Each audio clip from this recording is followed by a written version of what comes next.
Segini harta kekayaan Kasipidum Kejari Konsel yang dinonaktifkan. Terungkap harta kekayaan Andi Gunawan, Kepala Seksi Pidana Umum Kejaksaan Negeri Konawe Selatan. Kasipidum Kejari Konsel yang dinonaktifkan dari jabatannya. Andi Gunawan dinonaktifkan dari jabatan imbas kasus Guru Supriyani, guru honorer di Konawe Selatan yang diduga menganiaya muridnya. Kepala Seksi Penerangan Hukum Kejati Sultra, Dodi mengatakan, untuk sementara waktu, Kejaksaan Tinggi Sulawesi Tenggara, Kejati Sultra, menunjuk Bustanil Najamuddin Arifin untuk menjabat sebagai pelaksana harian, Pelah Kasipidum Kejari Konawe Selatan. Penunjukan ini beralasan karena Andi Gunawan sedang menjalani proses pemeriksaan. Ditarik ke Kejati. Lagi dilakukan pemeriksaan terkait penanganan perkara di Konawe Selatan. Kasus Guru Supriyani, katanya. Penarikan ini, kata Dodi, dilaksanakan dalam rangka memudahkan Andi Gunawan mengikuti pemeriksaan di Kejati Sultra. Itu daripada dia bolak-balik Konawe Selatan ke kota Kendari. Jadi dia ditarik dulu, jelasnya. Dodi mengatakan, penarikan Kasipidum tersebut dilakukan sejak pekan lalu. Kalau tidak salah sprint, surat perintah, dari pekan lalu, tuturnya. Andi Gunawan, diketahui merupakan lulusan S1 Sarjana Hukum dan S2 Magister Hukum. Merujuk laman lhkpn.kpk.go.id, Andi menduduki jabatan tersebut sejak 2022.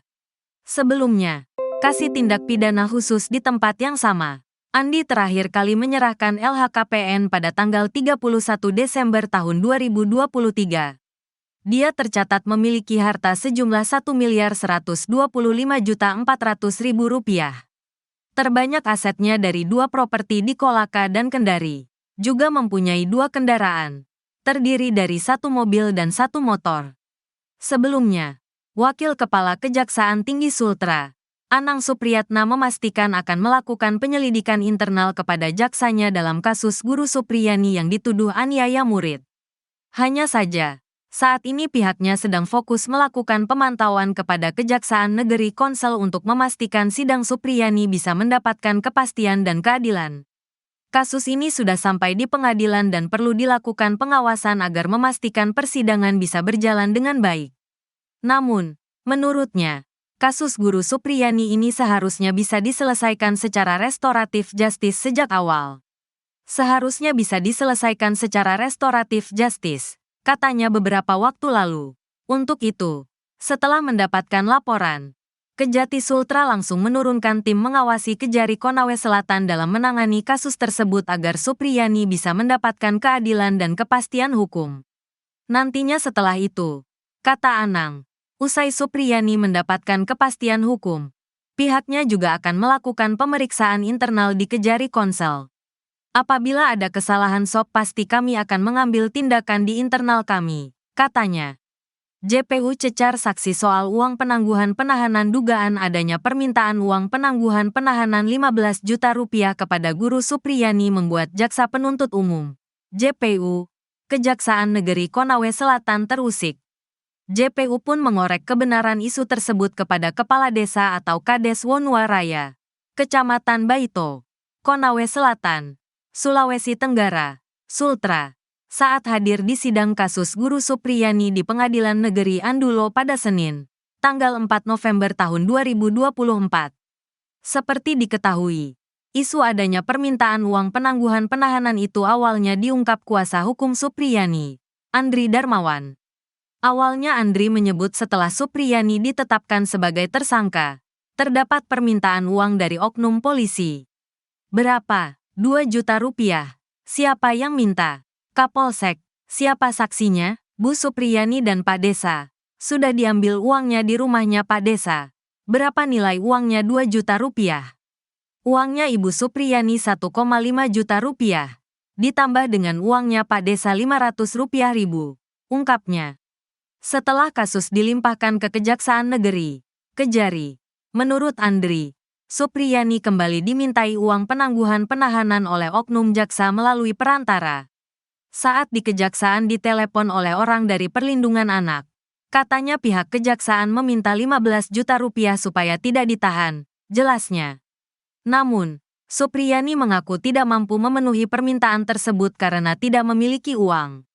Nah, ini dari awal kita lihat seorang guru honorer dimainkan oleh jahatnya oknum aparat penegak hukum kita, katanya. Terkait hal ini, JPU pun mencecar Kades Wonua Raya, Rokiman.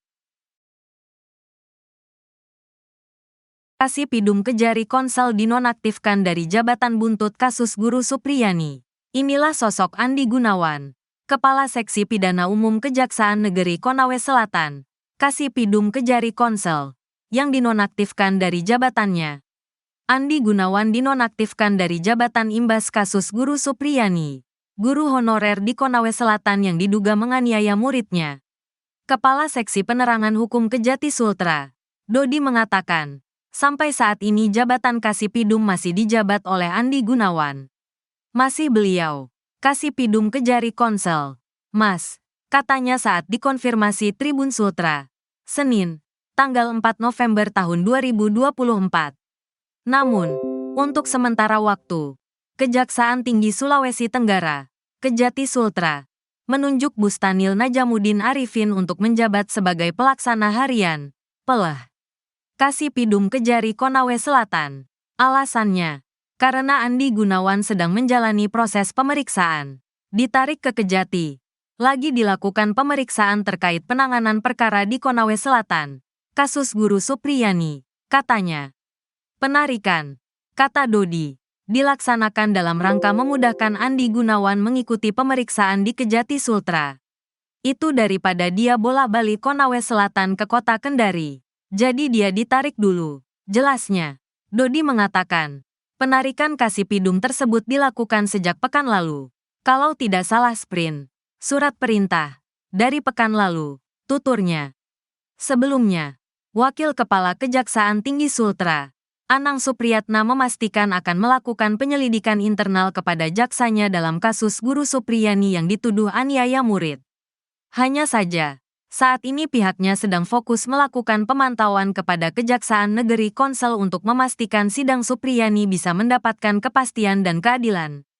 Kasus ini sudah sampai di pengadilan dan perlu dilakukan pengawasan agar memastikan persidangan bisa berjalan dengan baik. Namun, kasus Guru Supriyani ini seharusnya bisa diselesaikan secara restoratif justice sejak awal. Seharusnya bisa diselesaikan secara restoratif justice, katanya beberapa waktu lalu. Untuk itu, setelah mendapatkan laporan, Kejati Sultra langsung menurunkan tim mengawasi Kejari Konawe Selatan dalam menangani kasus tersebut agar Supriyani bisa mendapatkan keadilan dan kepastian hukum. Nantinya setelah itu, kata Anang, usai Supriyani mendapatkan kepastian hukum, pihaknya juga akan melakukan pemeriksaan internal di Kejari Konsel. Apabila ada kesalahan pasti kami akan mengambil tindakan di internal kami, katanya.